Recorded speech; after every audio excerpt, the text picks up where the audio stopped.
Hi, I'm artist Julia Vanderwyk, and I'm excited about the new sweater that I finished. This is a pattern by Alice Starmore, and it is called Craga. It is from this Erin knitting book. Yee, there we go. Not sure where the camera is. Anyway, it's the cover. It's the cover of this book, and I think it was originally published in the 80s or something like that. That's the second edition, I believe. So there are some expanded sizes if it is a pattern that you would like to make. Yeah, it is an all over texture sweater, mostly cables. There is you can see you can see a knit and purl interrupted rib. No, broken rib. That's what it's called. Broken rib texture for the sleeves edges and for the edges of the front and back. And this is the thing that I love about it so much. Yeah, the shoulder detail, this saddle shoulder idea here, so that you can see if I stand up and move the correct direction that this honeycomb cable goes all the way from in the middle of the sleeve across the top of the shoulder and joins the front and back with it. And I absolutely love that detail. And technically that is called a saddle shoulder. And so you'll see when I showed you my shoulder, you saw that there were some distinct seams. So this is a sweater that is knit in pieces. So you're doing flat pieces back and forth, not in the round. And then you sew it together at the end. And there are some advantages to doing that, which I want to mention because a lot of people who knit don't love seaming. And so the advantage of knitting a sweater in pieces and then seaming it together at the end is that at any given moment, you only have one piece that you're holding. And when you've got a lot of cables and texture on your piece, it can become really heavy if you've got the whole sweater on your needles. And so it's actually kind of nice to only have one piece at a time. Also, this pattern is simple. It is simple in that there are 4 pieces. There's the front and the back and 2 sleeves. And the front and the back are near identical. There's no side shaping or anything. The only thing different is that the decreases around the front neckline are a little bit deeper than the decreases around the back. And I'll turn around so you can see the back shaping. Hopefully you can see that. And so it's actually a fairly simple construction. And then when you have got all the pieces assembled together, then you pick up stitches around the neckline and knit the neck around. That's how you say it. So, it looks very complicated. It looks like it might take a lot of brain to knit this, and certainly it takes attention. If you are familiar with knitting cables, you will fall into a rhythm easily, or at least I did. And what I noticed as soon as I started setting up the pattern and going is that even though there are all these different styles of cables, for one thing, it's symmetrical that way, horizontally symmetrical. And so if you've done half of it, then you can see with your eyeballs how to do the other half. And the other thing is that these cables either cross every other row, so either every right side row, such as in the braids, or on the 1 and 4 rows, or 1 every 8. And so it actually works out to something that you can see.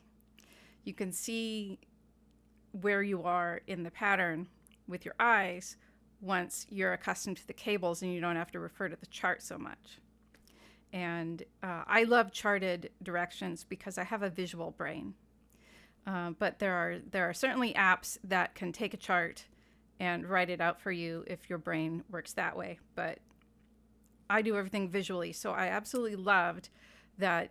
Even though it looks very complicated, you can get into a nice rhythm with it and see where you are just by reading your knitting.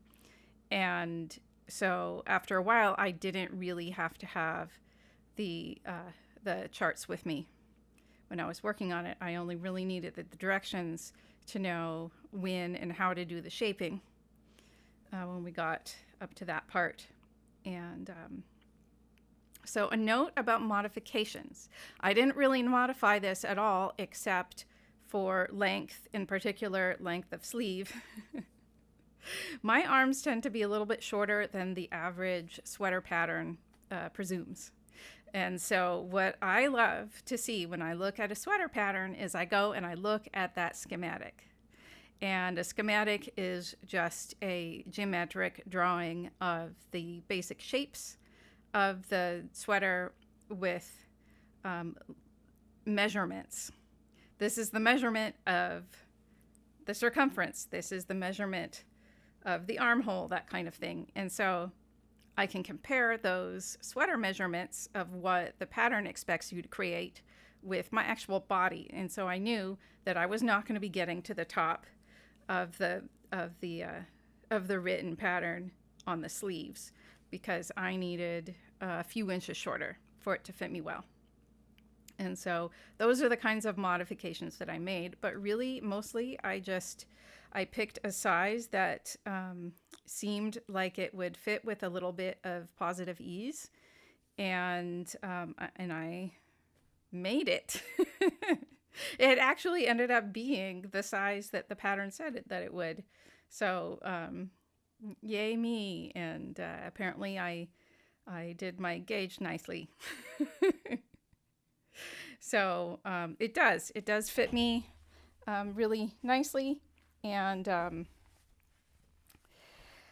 that's not something that you necessarily expect when you are knitting something in pieces and you don't know how to try it on. So another thing that happened while I was knitting this is I started to run out of yarn. And that, is a well-known issue in fiber arts, is do you have enough yardage for the project? And for whatever reason, I had looked up a bunch of finished projects of other people who had done this sweater before, and I checked out the ones that were the size that I was planning to do, and they were mostly 16 to 1700 yards. And for whatever reason, I thought that my 1250 yards were going to be enough. As though my shorter torso and shorter arms were going to make that much difference in yardage. But here's the thing, is that cables take up so much more yarn than you think. So much, especially when I was doing, when I was doing the saddles here. And so that's a little strip that only has 20 inches across. 20 stitches across.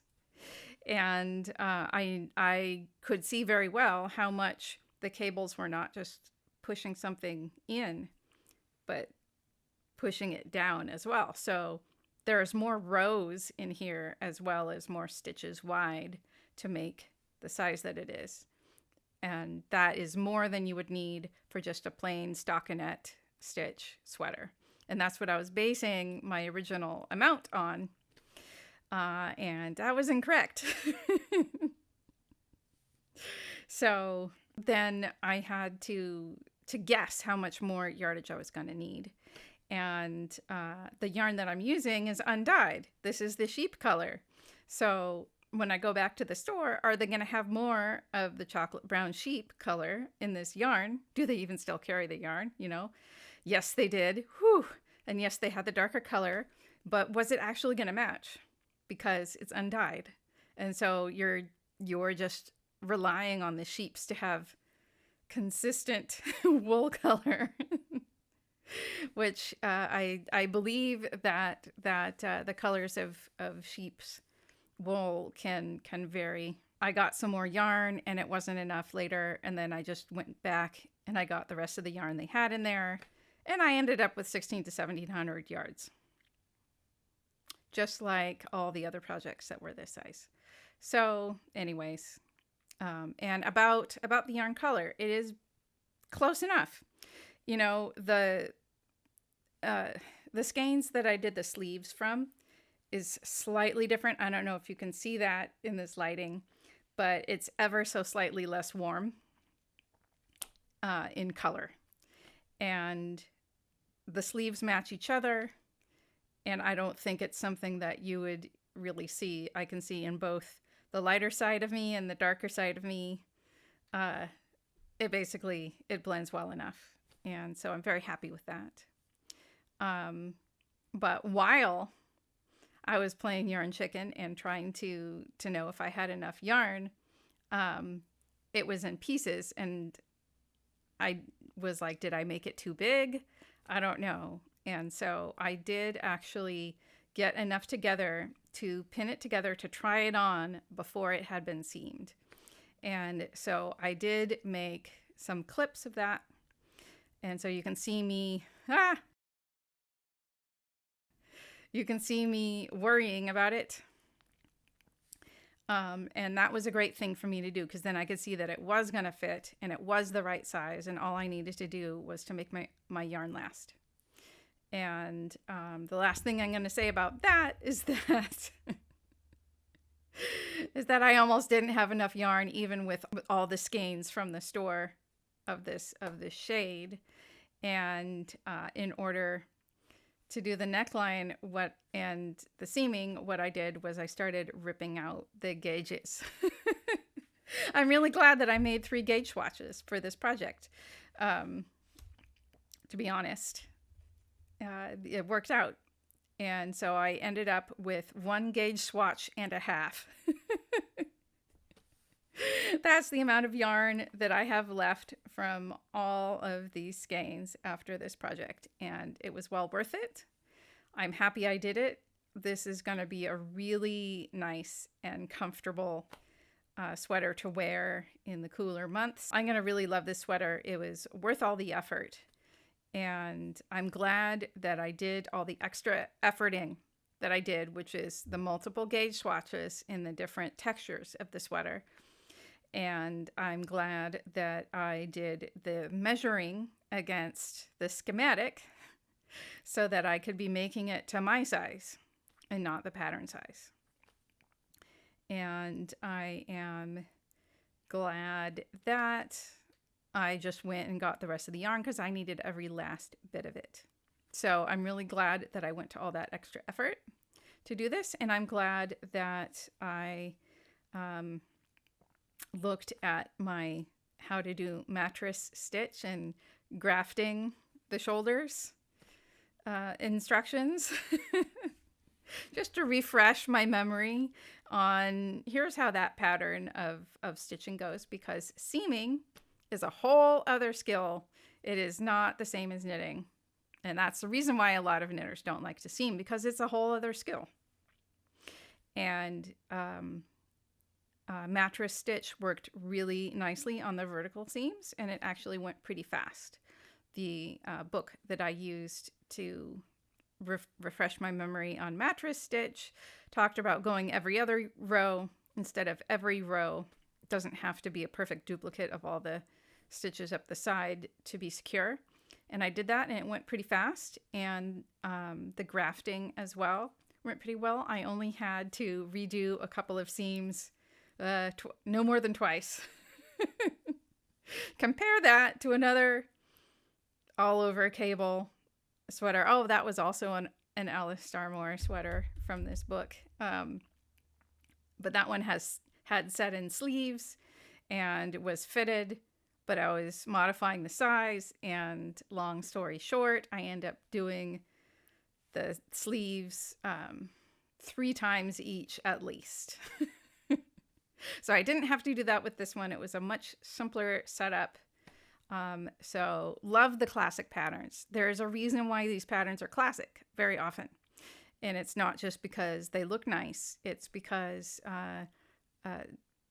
designers have thought about the experience of making them and written that help into the way the pattern is, such as the way that the cable crosses line up when you're knitting, so that I didn't have to use my intellectual brain necessarily while I was doing those cables. I did need to pay attention, but it was just every now and then checking in with my visuals, and then I could kind of grasp the visual nature of it. So for a visual-minded person, that worked out really well for me, and I really liked it.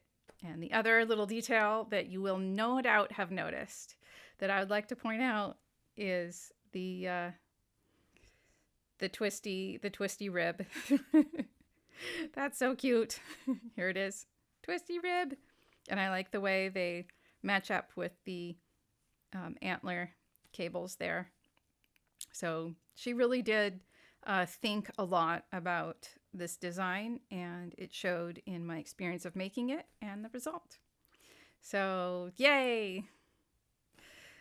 Hope you enjoyed this project wrap up, and let me know if you have made this sweater before or if you're thinking of making it.